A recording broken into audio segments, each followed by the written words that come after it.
Yes, and so to Mexico City, Greengates International School. Well, yes, we made a hasty and undignified return from Colombia, that's for sure. And we went to Belfast, which was our base. That's my mum and dad's house, of course. And I'm sure they received us with mixed feelings. Yet they're always happy to see us, of course, and of course they want to see their grandson and their lovely daughter-in-law. Yes, no doubt about that. But I'm sure there's some apprehension. Anyway, we returned to Belfast and we licked our wounds, and I consulted with my friend David Crawford as to what the hell to do now. I briefly thought about setting up my own school in Ireland, but I had to give up that idea when I realized I had not the slightest idea how to go about it. At that time, they were starting some schools to integrate both Catholics and Protestants in Northern Ireland. And yes, I looked briefly into that. So, no, decided that wasn't going to work. And so, in a panic, I went off to Gardeners again, which was the newsagent in Belfast, and I bought a copy of my trusted friend, the Times educational supplement. I was not disappointed. Wanted, urgently, science teacher, Greengates School, Mexico City. Yes, phone JH, the deputy principal of Greengates, who was in Birmingham, I think, at the time on holiday. And this was not one of my more rigorous phone interviews. In fact, it was a farce, and I am thinking maybe of writing a book sometime called Farsical Interviews I've Had. I've had so many of them. Mr. Nixon, can you teach junior science? Yes. 2 weeks later, we arrived in Mexico City with Roger, who was 2, Maria, and 6 suitcases. I should have been suspicious, of course, of the short notice for the job advertisement. In retrospect, invariably, if a school wants someone at short notice, it is a very bad sign, and you should not go and apply for the job. It means someone has been sacked suddenly, or they've resigned suddenly, or there has been poor planning by the school. In this case, I was in an unusual situation. I was just desperate for a job. It has always amused me, though, when people comment enviously on my career, at all the interesting places I've lived in, as if they were holiday destinations. They imply that I've been selfish. They think I've chosen to go to these places as if choosing somewhere to vacation. Fact is, since my marriage, I've nearly always been obliged to work in some far-off place for very practical reasons, such as money, as in Dubai, or suitability for my family, as in the case of Colombia or Australia, or both, as in the case of Brunei. After my marriage, the only time when I have been the primary consideration myself in a change has been when I've been forced to leave a job unexpectedly. Now, this happens to us all, and we all have our limits as to the amount of stress we can tolerate in a job. Maybe my tolerance for stress is lower than others. But that is my personality, and it is not something I can change easily, although I have tried very hard to do that with the help of counselors continuously since Brunei. But when people hear my stories, they become jealous, and they think I've been on a continuous holiday for 35 years. Getting back to Greengates, I was shocked at the unruliness of the rich kids at first. After our 4 weeks, about 4 weeks, well, the proverbial shit hit the fan when a recalcitrant fourth-year girl with a name sounding like moron took a serious dislike to me. I would tell her to stop talking, take the chewing gum out of her mouth, go back to her seat, ask her why she hadn't do her homework, etc. She paid me scant attention, so I put her in detention.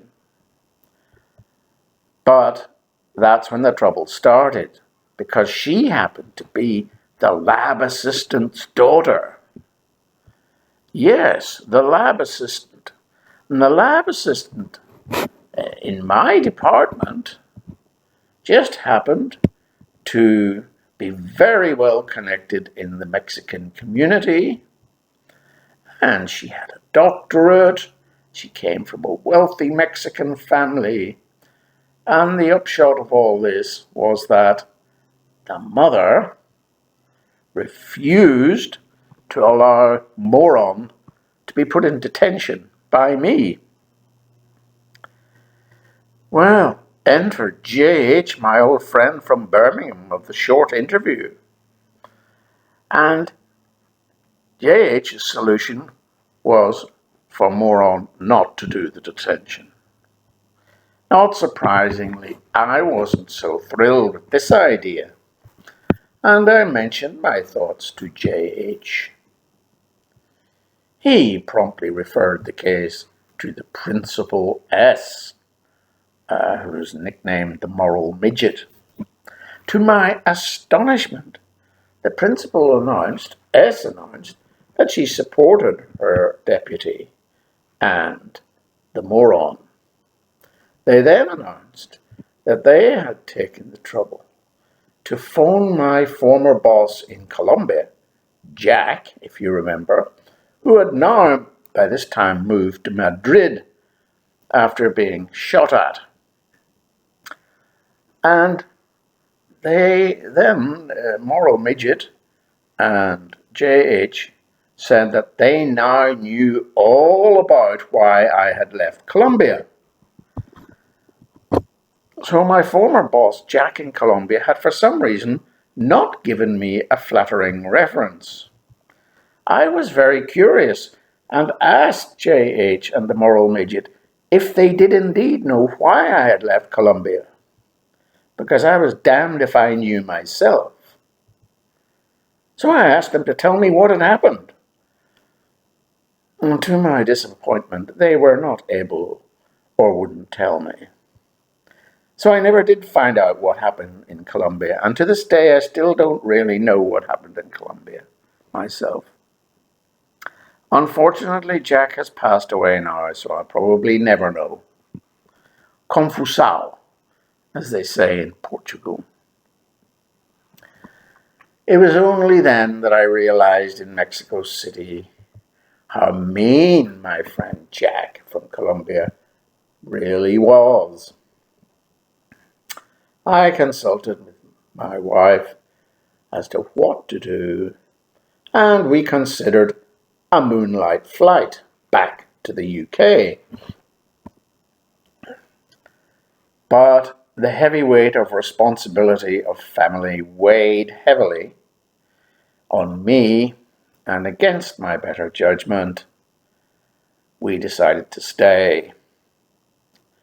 Moron's mother, the lab assistant, many years later was eventually sacked by Greengates after causing my friends J.H. and the Moral Midget a lot of headaches and sleepless nights. At the end of the year, Moron eventually apologized to me, but by that time I'd already decided to leave Greengates, as my reputation had been tarnished by the incident. Ably supported by my friend NJVR, an eccentric maths teacher, I survived until Christmas. At the age of 36, it was gradually dawning on me that money was important in life, and so I applied for a job in Dubai in the United Arab Emirates. Taking NJVR's advice, I followed up the application with a phone call. No fax or email in those days, no internet. Anyway, I got an interview in London, all paid for. The interview lasted 15 minutes. This is another farcical interview with IW, the principal of this new school in Dubai. It was called the Rashid School for Boys. And it was set up by Sheikh Maktoum, the Crown Prince of Dubai in the United Arab Emirates. So after this most perfunctory of 15-minute interviews in London, I felt I knew I had got the position as head of biology and head of careers, even though IW had said he had to consult his colleagues beforehand. But the interesting thing here is that in the interview, IW didn't waste the opportunity to ridicule my previous position in Colombia. I see you've been a deputy principal of some Mickey Mouse school in Colombia, said IW. Yes, ha, said I, a little bit self-deprecatingly, because I desperately wanted the job in Dubai. Anything you say, IW, basically. And he was really thinking that being deputy principal in the school in Colombia was nothing compared to what he was offering me in Dubai. By an amazing coincidence, and little did either of us know at that time, but that within 1 year of this interview, IW himself would find himself sacked from Dubai, run out of town with a handsome sum in a brown envelope to keep him quiet, and in an astonishing coincidence, be appointed to take up the position of principal at the same Mickey Mouse school in Cali where I had been. He only lasted 18 months before he was devoured by the gentle coffee morning ladies of the school's junta directiva. But I'm getting ahead of myself. I still haven't finished with Greengates yet. I have to mention the G. Furphy affair. One day I was walking across the quadrangle when I heard a sonic boom. It turned out to be actually a sonic belch from a slobbish Yankee teenager. We happened to be passing some new parents who were being shown around the school at the time, and I was very embarrassed. The parents heard the whole thing, and they were embarrassed too, and they looked at me for an explanation. I couldn't give one, so I dashed over to remonstrate with the Yankee teenager and reported the incident to the illustrious J.H. The latter didn't think it was serious and wouldn't give the young man at attention. He made him write an essay on manners, which he did, although tongue-in-cheek, and then J.H. derided me for taking the whole incident so seriously. J.H. thought it was all very funny. I don't know whether the parents put their children in the school or not. And then there was another young lady, student, who sulked all year in my form class because I wouldn't entertain her enough. I don't really know why, but I think that's what it was. It's quite often teenagers just think the teacher is there to entertain them. So anyway, one day she claimed that the dog had eaten her biology homework and vomited it. In her report, I said that she didn't always do her homework.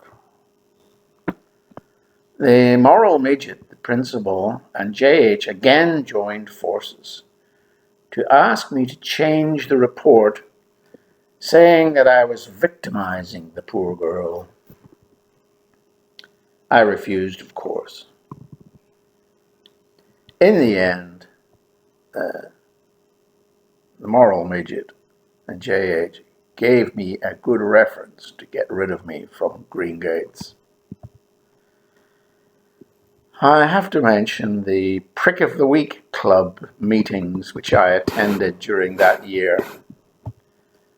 A group of disaffected staff would sit around and tell stories of the most outrageous things that had happened in the school during the week.